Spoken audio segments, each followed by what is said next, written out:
looking out for stationary objects. They do not move, okay? Do not try to cut it close. You're not good enough, especially in the dark. Don't try to cut it close. Understand that these waters are going to move on you, okay? Tide's going to move you. It runs at different speeds in here.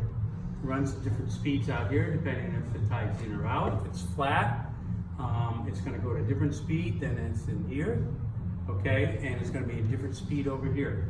You can go up one. The other way.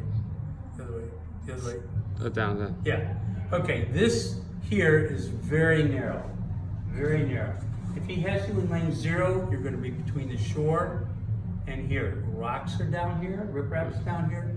You can only slide one boat through here. See, that's what the 0 here indicates. One lane. Just that lane 0. There's only lane 0. Lane 0. Now, if he, let's talk about the ferries one moment. Ferries, there's a schedule. You learn the schedule pretty quickly. These boats are required to slow down when they get to San Quentin, okay? And they're going to be in the ferry channel, and you may see them, and they look like they're maybe not up tight against the pilings. That's because of the way the depth is, okay? Felix will tell you when you're weighing off, okay? Okay, 1 through 6. Sometimes as you're I'm just trying to get to the ferry scene. okay. So just let me tell you, when you're seeing the ferries, you see them throw out the catamarans in particular, especially with slow tide. You know, waves are a function of the bottom, sea floor bottom. The shallower it is, the higher the wave. You've got to stop in enough time and make your boat parallel to the waves. Okay. So if your boat's coming to you, remember the wake is going out this way. So I'm going to stop. I'm going to hold on starboard. I'm going to have port row, make me parallel. That boat will never go over. It may pop up and down, but it won't go over, okay? If a boat's coming behind you, the wake's going like this, you gotta stop, rotate the other way, okay? So rotation. The boat, okay, so here he's gonna stop. There's a ferry. These boats, the ferries are going to go slowly until they get to San Quentin. That's why you don't go past San Quentin, okay? Because they want to speed up their schedule. So he's going to tell you when to stop. Those guys are only going by 4s, okay? So that coxswain is now going to get off the course. Generally, we all go off lane 0. This is where it gets crowded. Whatever you do, try not to stop in that very narrow point. Yeah. Okay, those waves are going to push you. Another boat's going to be coming.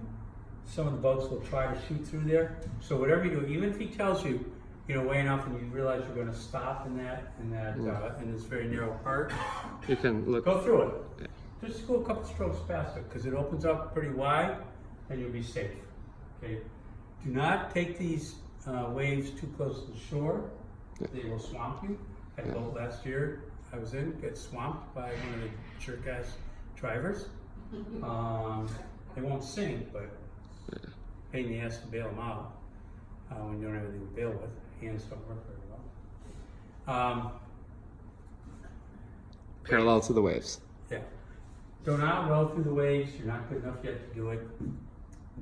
The single hull boat can go through a few times. To do that, you want to try to cut it as much perpendicular to it. Tell your crew you're going through the waves. I mean, one reason I think we, as a club now, favor the V1 hulls that we have a lot of is that they're a little shorter and, frankly, a lot better at dealing with wakes than the hull in this video and the ones that we mostly see. So we can cheat a little bit. Doesn't mean we should, as much as we can. We should still follow protocol. As a coxswain, you have the ability, if it's starting to get rough or something like that, drop 2 rowers out. Pair out. We're only rowing by 8s in one circumstance for the next few months. Okay. Well, That's in that circumstance, yeah. you know, again, you're in charge of keeping that boat safe, okay? If it feels horrible and that everybody's bouncing around, top repair off. The coach will probably tell you. But if you end up going and it's kind of, there's one schedule where the boats cross, one's coming in, one's going out. Inevitably, you will get caught where and so that just, they don't cancel out. I don't know why they don't cancel out. So anyway, leave yours out. Do not ever pull yours in. Okay, that's the only way you're going to keep your stability. Okay, let's talk about steering. A couple things about steering. First is, remember I said earlier, the boat is most stable when the blades are in the water. So you've got these two little handles in the back. The goal is to steer only while the blades are in the water. If you steer... Talk about steering by sixes, Ron, because like we're not going to be doing by eights for months. So like don't confuse them in this way. Steer as sharp as you need to. Yeah. Okay. I was just going to say, if you steer while they're on recovery all 8, the boat's going to flop. Yeah. Okay. Tell them that. That's all. Okay, so steering. I'm facing forward. I'm steering right hand, left hand. If I pull the hand forward, the rudder's going to turn that way. And that means the bow is going to swing to start. Okay?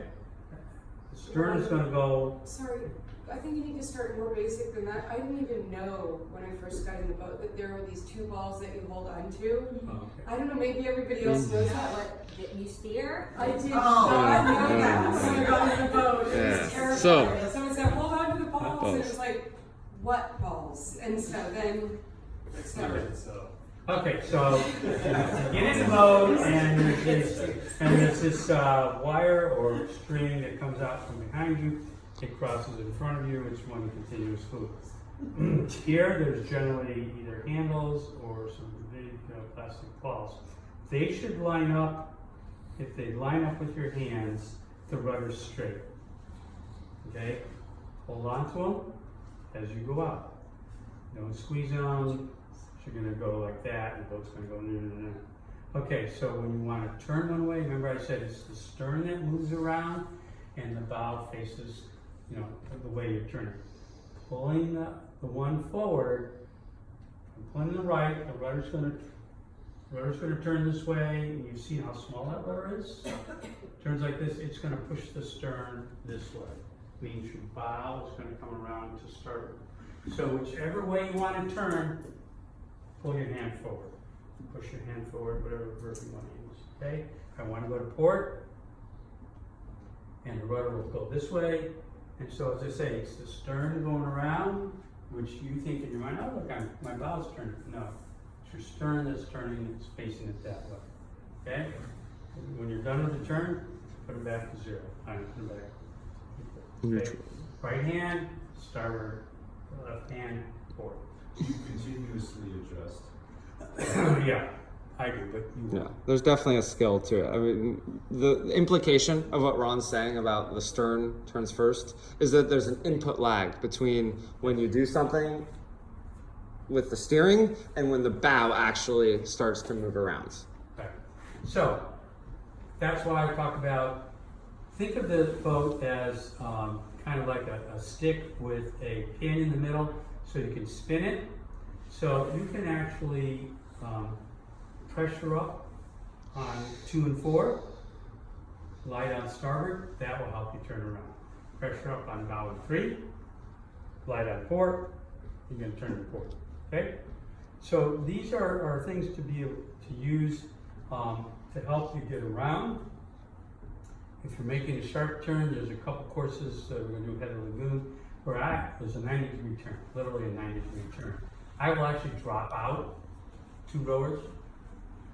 So the turn happens to be to starboard. So there's ways to do this, but I will actually drop out bow and 3. They know that's coming. I'll drop them out, pressure up from 2 and 4. We almost make a 90-degree turn. We make up 2 to 3 lengths on that turn because other people don't shoot way out. But the point is, think of this as being, a spinning thing where you've got something in the middle, and use it that way. You can, let's say, pressure up on one side, pressure, down on the other, drop 2 out. You won't ever have that. But. For the record, this is the race course this weekend. This one on the right. Yeah. On the left, one of my proudest accomplishments as a rower is I've won a race towing a quad, no coxswain, through this race course. Yeah, this is the one. This right is here. this is the one on the right that we're gonna do. Yeah. You guys gonna do that one? I have a women's 4 and a mixed 8 entered. Cool. Yeah. So whoever you have for coxswain, let me know because there's a trick to this Yeah. term here. Anyway, the point of the matter is it's not a static thing when you're working in the boat. Use your rowers to help you get around. When you stop, turn. You guys have done turns. We've been doing ports to back, starboard to row, almost by 8s to this point. Okay, so that's how you turn. If for some reason you just have to spin right in place, because when you move, when you're doing all 8, the boat does move. Sometimes if I'm out on the course and I'm over on that side and I want to get over to get onto the side coming in, I'll take half the turn with about a starboard row or back, and then I'll drop my starboards out. They will actually carry me forward towards that side so I can get over on that side. Sometimes just spin in place. I'll have 2 row and 5 and 7 back. That will actually spin me right in place. Okay, Rob, we only got a couple more minutes, so Okay. is there any finer points? Landing, yes, landing. Okay, coming in to land, you come through the archway on the other. You're coming in. Yes, here's where you came out. Here's where you came out. Here's where you're going in. It's a lot easier. Again, you wear the tides as you come in. In here, there's a piling right here. You're going to have to curve off to your port side. Look for boats on the dock. Can we go forward a little bit? Yeah. So stop. Stop in here if you have to. Watch for boats on the dock. Okay. If the tide's coming in, stop farther back. Okay. Coming in, this is where it gets tricky. If the wind's up, the wind will blow you either away from the dock or towards the dock. Be very careful. Same with the tide. The tide will push you in towards it. Come in, and then just stop so that it glides in. Usually there'll be a coach. Yeah, I always aim for the point and steer away from that. And then the coach will grab your oars, okay? Get off the dock, walk your boat down. I always get out first because I don't feel like going swimming. So I always tell them, coxswain out first. I would say, yeah. This was not a great I landing. was going to say that's not a great landing. Yeah. It's pretty hard to do that, okay? So glide down, walk down, have them sound off, nobody gets out till all 8, do it.